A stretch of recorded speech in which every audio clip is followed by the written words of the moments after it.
హ్రీంకారాసనగద్భితా నలసికాం సౌహక్లీం కళాం బిభ్రతీం సౌవర్ణాంబరధారిణీం వరసుధాధౌతాం త్రినేత్రోజ్వలాం వందే పుస్తకపాశమంకుశధరాం స్రగ్భూషితాముజ్వలాం త్వాం గౌరీం త్రిపురాం పరాత్పరకళాం శ్రీచక్రసంచారిణీం.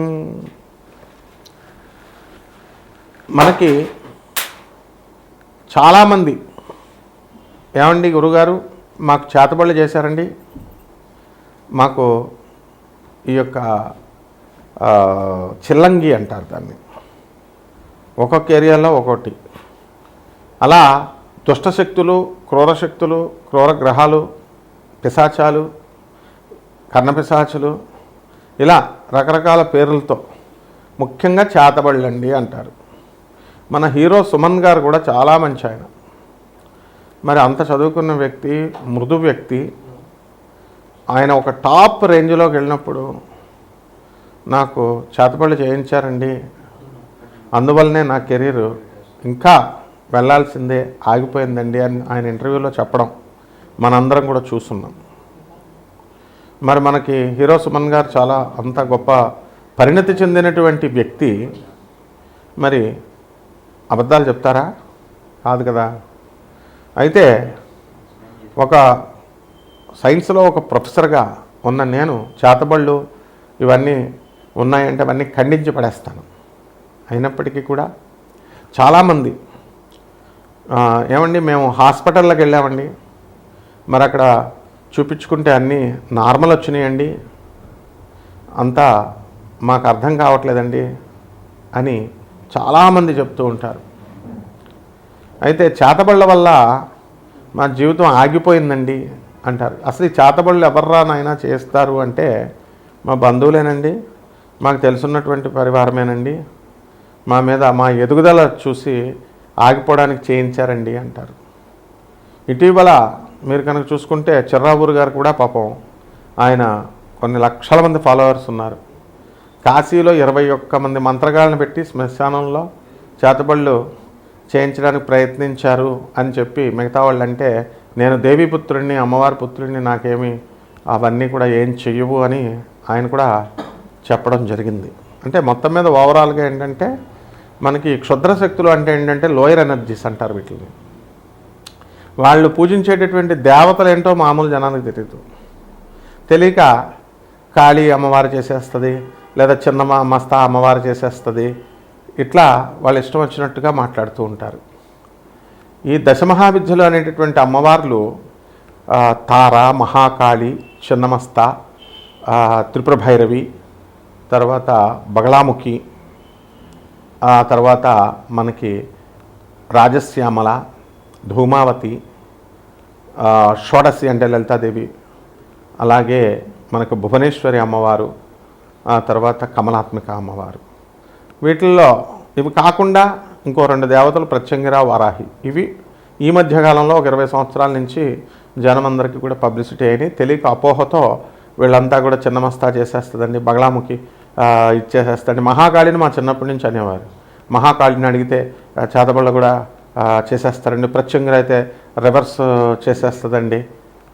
ఇట్లా అనవసరమైనటువంటి అపోహలన్నీ కూడా దశమహావిద్యల్ని, ఈ యొక్క సప్తమాతృకల్ని అనడం జరిగింది.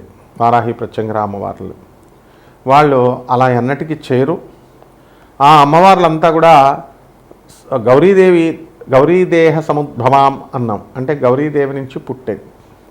కాబట్టి వాళ్ళంతా కూడా సాక్షాత్తు పార్వతీదేవి ఆదిపరాశక్తి, శివుడి యొక్క భార్య అయినటువంటి ఆ యొక్క గౌరీదేవి నుంచి పుట్టినాయి. కాబట్టి కనీసము గౌరీదేవి కూడా చాలామంది తెలియక ఏమండి ఈ అమ్మవారికి మేకలను కొయ్యాలండి, కోళ్ళను కొయ్యాలండి అని ఇలా మాట్లాడుతూ ఉంటారు. ఇవంతా కూడా సకారాత్మక శక్తి, సర్వమంగళాలని ప్రసాదించేటటువంటి జగజ్జనని అనేటటువంటి పార్వతీదేవి ఎన్నడూ కూడా ఈ మాంసాలని, మధుమాంసాలని ముట్టుకోదు. అలాగే దశమహావిద్యలు కూడా అవి ముట్టుకోవు. కానీ తెలియక వీళ్ళంతా కూడా వామాచార పద్ధతి, కౌలాచార పద్ధతి అని చెప్తూ మటన్ పెట్టాలా, చికెన్ పెట్టాలా, మందు బాటలు పెట్టాలా, పంచమకారాలంటూ పిచ్చి పిచ్చివన్నీ కూడా చెప్పుకుంటూ వచ్చారు. అటువంటి చెప్పినటువంటి వాళ్ళంతా కూడా డౌన్ఫాల్ని మనం క్లియర్గా చూసాం మన కళ్ళ ముందే. ఈ 2-3 సంవత్సరాలను ఆ దేవాలయాల నుంచి వాళ్ళని గెంటివేయడం కూడా పూజారులు అంత అవమానం కూడా వాళ్ళకి జరిగిందనమాట. ఇవన్నీ అవసరం లేదు వాళ్ళకి. మరి ఎవర్రా ఈ క్షుద్ర శక్తులు అంటే లోయర్ ఎనర్జీస్. మరి నేను చెప్పినటువంటి దశమహావిద్యలు, ఈ ప్రత్యంగిర వరాహి అమ్మవార్లు వీళ్ళంతా కూడా హైయర్ ఎనర్జీస్ అన్నమాట. సో మనకి మానవుడి ఎనర్జీ కంటే కూడా దిగువనున్నటువంటి ఎనర్జీస్ని లోయర్ ఎనర్జీస్ అంటారు. మనం మీడియం ఎనర్జీ మనం. సో మనము ఎప్పుడైతే ఈ కర్ణపిశాచి అనేటటువంటి యక్షిణి ఆ అమ్మవారిని చాలామంది పూజ చేస్తారు, దానికి అసలు వాటి విధి విధానాలే తెలియదు ఎవరికి కూడా. వీళ్ళు ఏం చెప్తారంటే మూత్రం తాగాల, వాళ్ళ మూత్రాన్ని తినాలా, పిచ్చి పిచ్చివన్నీ చెప్తారు. అలాగే కొంతమంది ఈ క్షుద్ర శక్తులకి రక్తం అన్నాన్ని అడుగుద్ది, అమావాస్య రోజున అడుగుద్ది, అది అడిగినప్పుడు మీరు తెచ్చి పెట్టాలా, ఇలాంటి నాన్సెన్స్ అంతా చెప్తూ ఉంటారు. మనకి చాలామంది ఈ యొక్క క్షుద్రశక్తి ఆరాధకుల్ని, అంటే అవన్నీ మినిమం మ్యాజిక్స్ అనమాట. ఇలా గాలిలో శివలింగాలు తీయడం, నోట్లో నుంచి శివలింగాలు తీయడం, విభూతి సృష్టించడం, అలాగే ఇలా లడ్డూలను సృష్టించడం, ఇవన్నీ కూడా మామూలు జన విజ్ఞాన వేదిక వాళ్ళందరూ కూడా వాళ్ళు చేస్తూ ఉండేవారు. వీళ్ళు కూడా ఈజీగా ట్రిక్స్తో చేసేవారు. సో మయనార్ అనేటటువంటి ఒక ఊరుంది, అది గౌహతికి 80 కిలోమీటర్ల దూరంలో అస్సాంలో ఉంది. అక్కడ గ్రామం మొత్తం అంతా కూడా కుటీర పరిశ్రమలాగా ప్రతి ఒక్కళ్ళు కూడా చేతబళ్ళు చేయడము, విడిపించడము. ఆ ఊరే అసలు చేతబళ్ళ ఊరు అంటూ చెప్పుకోవడం వస్తున్నాం. అలాగే కరోలి సర్కార్ అని చెప్పేసి చేతబళ్ళు తీసేస్తారని చెప్పేసి వీళ్ళంతా కూడా యూపీలో ఉన్నారని చెప్పి వెళ్ళడం, అలాగే వాళ్ళు కూడా చేతబళ్ళు పట్టిన వాళ్ళని జుట్లు పట్టుకొని లాగడం, ఇలా రకరకాలుగా ఎవరిష్టం వచ్చినట్టు వాళ్ళు చేస్తూ ఉంటారు. అసలు చేతబడి యొక్క లక్షణాలు ఎలా ఉంటాయంటే వాటి డెవలప్మెంట్ ఆగిపోతుంది.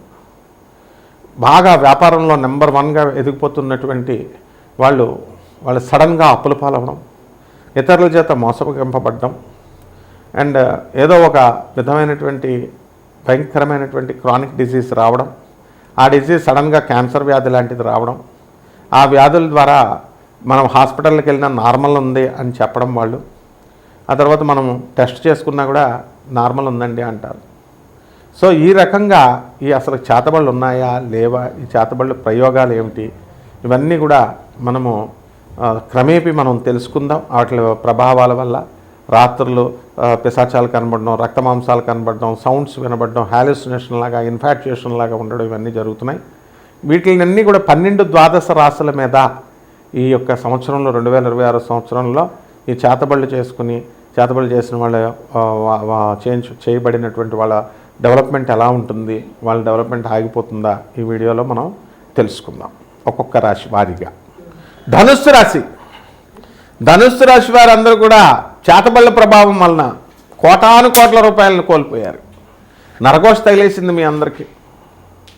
ఎంత బాగా చేసేవారో వ్యాపారాలు, అప్పులు తెచ్చారు పాపం లక్షల రూపాయలు అధిక వడ్డీకి డెవలప్ అవ్వాలని. డెవలప్ అయ్యారు, బ్రహ్మాండంగా వ్యాపార సామ్రాజ్యాన్ని నిర్మించారు.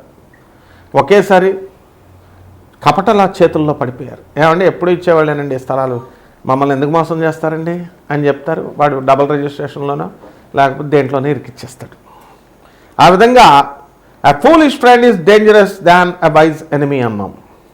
ఫూలిష్ ఫ్రెండ్స్ ఇచ్చేటటువంటి సలహాల వల్ల ఏమంటే నెట్వర్క్ మార్కెటింగ్లో బాగుంటుంది, ఈ బిజినెస్ బాగుంటుంది, డబుల్ అయిపోతుంది, ఇలాంటి సలహాల వల్ల దెబ్బతింటారు. ఇవన్నీ కూడా చేతబడి ప్రభావాలే.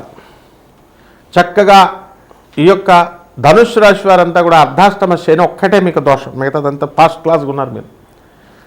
మీ సోదరుల డెవలప్మెంట్, కిరాణా షాపులు, బట్టల షాపులు, మందు షాపులు, వైన్ షాపులు, పబ్స్, రెస్టారెంట్స్, ఎవర్ గ్రీన్ బ్రహ్మాండంగా మీరు సాధిస్తారు. అన్ని రకాల బిజినెస్లు, హోటల్ ఇండస్ట్రీ, మరి చిన్న చితగా ఉద్యోగాలు చేసేటటువంటి వాళ్ళందరూ కూడా ప్రమోషన్స్ రావడం, ఇవన్నీ కూడా జరుగుతాయి. మనకి 2 జూన్ వరకు మీరు ఆడిందాట పాడింది పాట. గురుడు మిథున రాశిలో ఉండి మిమ్మల్ని బ్లెస్ చేస్తూ ఉంటాడు. ఎంతమంది మీకు దృష్టిలో పెట్టేసినా, ఎంతమంది మీకు చేతబడులు చేసినా మీరందరూ కూడా దానికి నుంచి తప్పించుకుంటారు గురుగ్రహ ప్రభావం వల్ల. ఈ రోజున మనం యూత్ని కనుక మనం గమనించినట్లయితే, ఒక మహేష్ బాబుని చూడండి, మీ కాళ్ళు మోకాళ్ళ వరకు ఆజానుబాహుడైన కాళ్ళు మోకాళ్ళ వరకు వస్తాయి. మిగతా యూత్ని చూడండి, ఆడవాళ్ళు కానీ మగాళ్ళు కానీ ఎడంకాలకి నల్లతాడు కట్టేసుకుంటారు. ఎందువలన? నరదోషపోవడానికి. అది విశ్వవ్యాప్తమైపోయింది.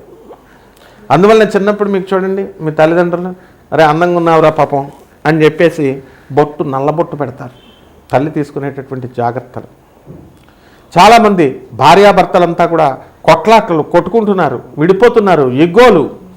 మీకు ఎంతమంది పాపం సినిమా ఫీల్డ్ ఉన్నటువంటి వాళ్ళు, తర్వాత సీరియల్స్, తర్వాత యూట్యూబ్లో, ఇవన్నీ కూడా మీడియా రంగంలో ఉన్నటువంటి వాళ్ళు మెసేజ్ ఓరియంటెడ్ సినిమాలు ఇస్తుంటే మీరు చూస్తున్నారా? సీరియల్స్ అత్తగారు కోడల్ని బాధేయాలా, కుట్రలు చేసి కోడలు అత్తగారిని చంపేయాలా, ఇలాంటి సీరియల్స్ చూస్తారు. కాబట్టి ఇవన్నీ చేతకబడి ప్రభావాలే. వైలెన్స్ సైలెన్స్ అంటే వైలెన్స్లోకి వెళ్ళిపోయారు. వైలెన్స్ సినిమాలు ఎక్కువ, బాగా కసిగా ఆయన చంపేయాలి, ఈయన చంపేయాలి, ఇలాగ చూసేవాళ్ళంతా కూడా చేతబడి ప్రభావాలే. లిమిటెడ్, దేన్నైనా సరే ఓవర్ థింకింగ్, ఓవర్ అనలైటికల్గా ఆలోచించడము, అవతల వ్యక్తుల గురించి మీరు దారుణాతిదారంగా who gave you the rights to pit fellows, over thinking చేస్తూ మీరు సస్పీషియస్గా ఆలోచించేటటువంటి ఆలోచన విధానాన్ని ఎవరిచ్చారు? చేతబడుల ప్రభావం. వాళ్ళ గురువులు మేము తిట్టినా సరే వాళ్ళు అలా చేస్తూనే ఉంటారు. ఆ విధంగా ఈ యొక్క చేతబడి ప్రభావాల వల్ల మనం ధనుస్సు రాశి అంతా కూడా కొన్ని కోట్ల రూపాయలు నష్టపోతున్నారు. కాబట్టి మీ వ్యక్తిగత జాతకాల ద్వారా మనకి పూర్తిగా అర్థమవుతుంది ఎప్పటి నుంచి స్టార్ట్ అయింది, ఎవరు చేశారు, ఏమిటి అనేది. అందువలన నాన్ ప్రాఫిటబుల్ బేసిస్తో మనం చెప్పడం అనేటటువంటిది జరుగుతుంది, మీ జాతక విశ్లేషణ అనేటటువంటిది. కాబట్టి ఎవరికైతే ఈ యొక్క అవసరాలు ఉన్నాయో అటువంటి వాళ్ళు డైరెక్ట్ మనం సంప్రదించవచ్చు. పరిహారాలు కపట జ్యోతిష్కులు, కపట మంత్రగాల దగ్గరికి వెళ్ళి కోట్ల రూపాయలు, లక్షలాది రూపాయలు మీరు పాడు చేసుకోవద్దు. జగద్గురువులైనటువంటి దత్తాత్రేయ స్వామి వారిని, జగద్గురువులైనటువంటి ఆదిశంకరాచార్యులు వారిని మీ ఇళ్లలో ఆయన స్తోత్రాలు చదువుకోండి, పూజ చేసుకోండి, వాళ్ళ యొక్క ఐడియాలజీని అర్థం చేసుకోండి, చక్కగా మేడ్చెట్టు చుట్టూ ప్రదక్షిణాలు చేసుకోండి. ఈ విధంగా దైవ దర్శనాలు గుళ్ళకు కూడా వెళ్ళాల్సినటువంటి అవసరం లేదు. ఇంట్లోనే మీరు అన్నీ ఇప్పుడు అంతా everything is in the YouTube. చక్కగా గురుచరిత్ర పారాయణ వినండి, బ్రహ్మాండంగా మీరు సెట్ అయిపోతారు. శుభమస్తు.